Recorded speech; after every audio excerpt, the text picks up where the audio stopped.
श्री स्कंद पुराण के अंतर्गत ईश्वर सुनंत कुमार संवाद में श्रावण मास अध्याय 5 श्रावण मास में किए जाने वाले विभिन्न व्रतानुष्ठान और रविवार व्रत वर्णन में शुकर्मा द्विज की कथा।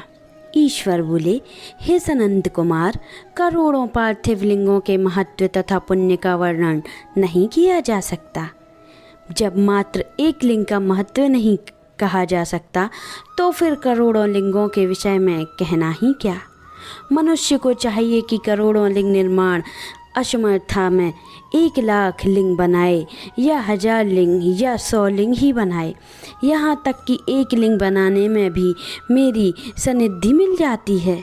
षडाक्षर मंत्र में से 16 उच्चारणों में के द्वारा भक्तिपूर्वक मन से भगवान शिव की पूजा करनी चाहिए। गृह यज्ञ के साथ उद्यापन करना चाहिए। उसके बाद होम करना चाहिए और ब्राह्मणों को भोजन कराना चाहिए। हे सनत कुमार, इस अनुष्ठान को करने वाले की अकाल मृत्यु नहीं होती। यह व्रत बांझपन को दूर करने वाला, सभी विपत्तियों को नाश करने वाला तथा सभी संपत्तियों में वृद्धि करने वाला है। मृत्यु के पश्चात वह मनुष्य कल्प पर्यंत मेरे समीप कैलाशवास करता है।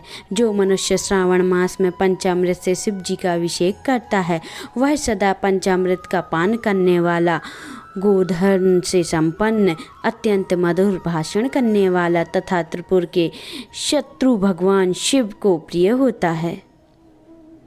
जो इस मास में अनुदान व्रत करने वाला तथा हव्रीश यात्रन ग्रहण करने वाला होता है, वह व्रीहि आदि सभी प्रकार के धान्यों का अक्षय निधि पूर्वक हो जाता है। पत्तल का भोजन करने वाला श्रेष्ठ मनुष्य सुपर्ण पात्र में भोजन करने वाला तथा शाक को त्याग करने से शाककर्ता हो जाता है।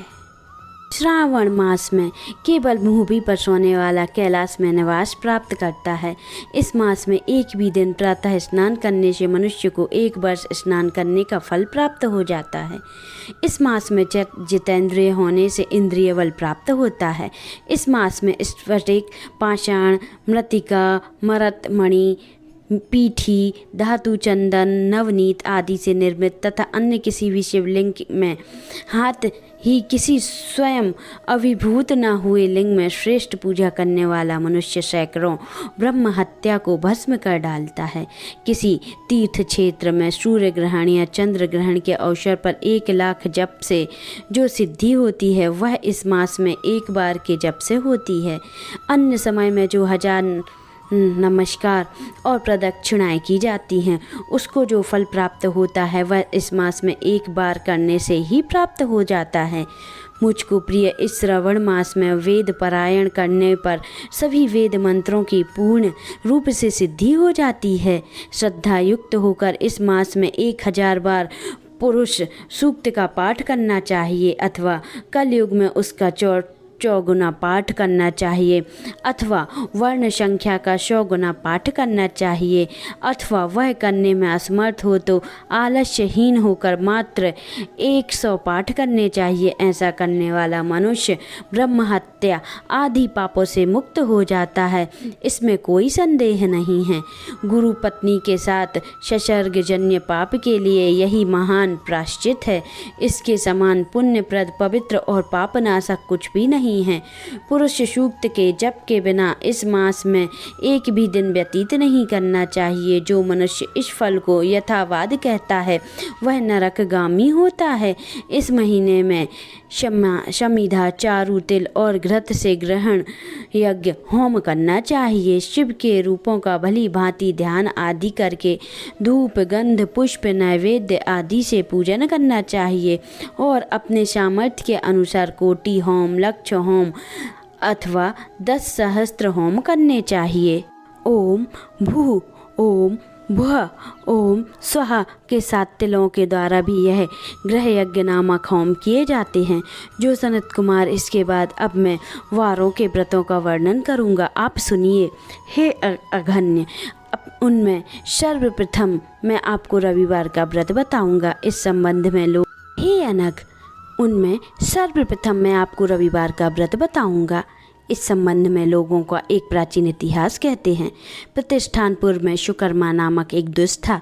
वह दरिद्र, कृपण तथा भिक्षावृत्ति में लगा रहता था। एक बार वह धान्य मांगने के लिए घूमते घूमते नगर में गया। उसने किसी एक गृहस्थ के घर में मिलकर रविवार का उत्तम व्रत करती हुई स्त्रियों को देखा।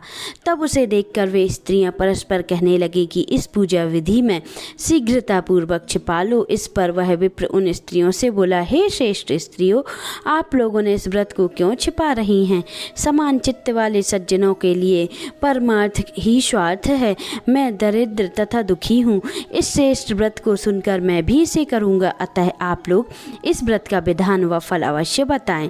स्त्रियां बोली, हे द्विज, इस व्रत को करने में आप उन्माद तथा प्रमाद करेंगे अथवा भूल जाएंगे अथवा इसके प्रति अभक्ति या अनास्था रखने लगेंगे, अतः आपको यह व्रत कैसे बताऊं?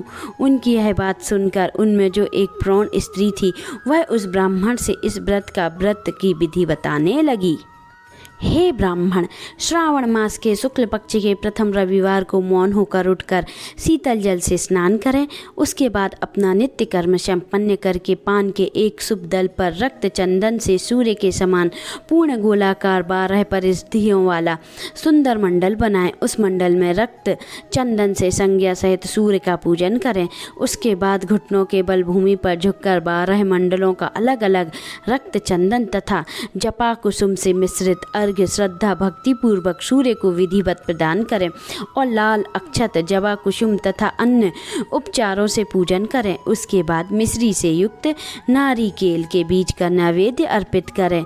आदि मंत्रों से सूर्य की स्तुति करें और श्रेष्ठ 12 मंत्रों से 12 नमस्कार तथा प्रदक्षिणाएं करें। इसके बाद 6 तंतुओं से बनाए गए सूत्र में 6 ग्रंथियां बनाकर देवेश सूर्य को अर्पण करके उसे गले में बांधें और पुनः 12 फलों से युक्त वायन ब्रह्मांड को प्रदान करें। इस व्रत की विधि को किसी के सामने नहीं सुनना चाहिए। हे विप्र, इस विधि के व्रत से किए जाने वाले धनहीन व्यक्ति धन प्राप्त करता है, पुत्रहीन पुत्र प्राप्त करता है, कोढ़ी कोढ़ से मुक्त हो जाता है, बंधन में पड़ा व्यक्ति बंधन से छूट जाता है, रोगी व्यक्ति रोग से मुक्त हो जाता है। हे विपेंद्र, अधिक कहने से क्या प्रयोजन? साधक जिस जिस अभीष्ट में कामना करता है वह इस व्रत को प्रभाव से उसे मिल जाता है। इस प्रकार श्रावण मास के 4 रविवार और कभी कभी 5 रविवार में इस व्रत को करना चाहिए। इसके बाद व्रत की संपूर्णता के लिए उद्यापन करना चाहिए। हे विपेंद्र, आप भी इसी प्रकार करें, जिससे आपकी सभी मनोकामनाओं की सिद्धि हो जाएगी। उसके बाद उस पवित्रताओं को नमस्कार करके वह ब्राह्मण अपने घर आ गया। उसने जैसा सुना था उसी विधि से उस संपूर्ण व्रत को किया और अपनी दोनों पुत्रियों को भी इस विधि सुनाई। इस व्रत के सुनने मात्र से शिव जी के दर्शन से तथा उनके पूजन के प्रभाव से वे कन्याएं देवांगनाओं में सदृढ़ हो गईं। उसी समय उस ब्राह्मण के घर में लक्ष्मी जी ने प्रवेश किया और वह अनेकों उपायों तथा निर्मितियों से धनवान हो गया।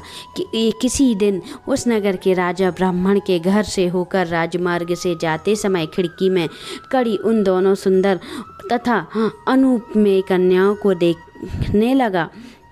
तीनों लोकों में कमल, चंद्रमा आदि से जो भी सुंदर वस्तुएं हैं उन्हें वे दोनों कन्याएं अपने शरीर में अवयवों से तिरस्कार कर रही थीं।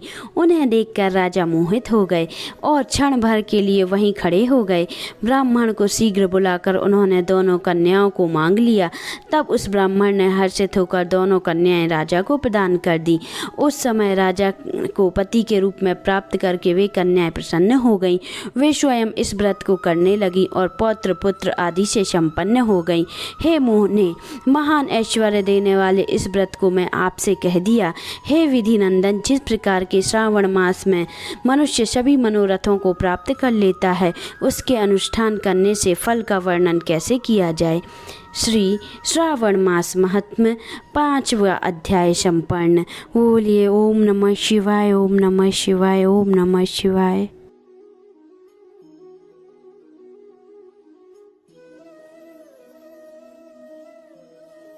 अगर आपने अभी तक हमारे चैनल को सब्सक्राइब नहीं किया है तो जल्दी से आप सब्सक्राइब कर लें, जिससे आने वाले वीडियो आपको जल्दी जल्दी मिलते जाएं, और नोटिफिकेशन बेल आइकन को प्रेस करें, जिससे आपको हमारे वीडियो का नोटिफिकेशन मिलता रहे। और लाइक और कमेंट करना ना भूलें। आप सभी को नमस्कार।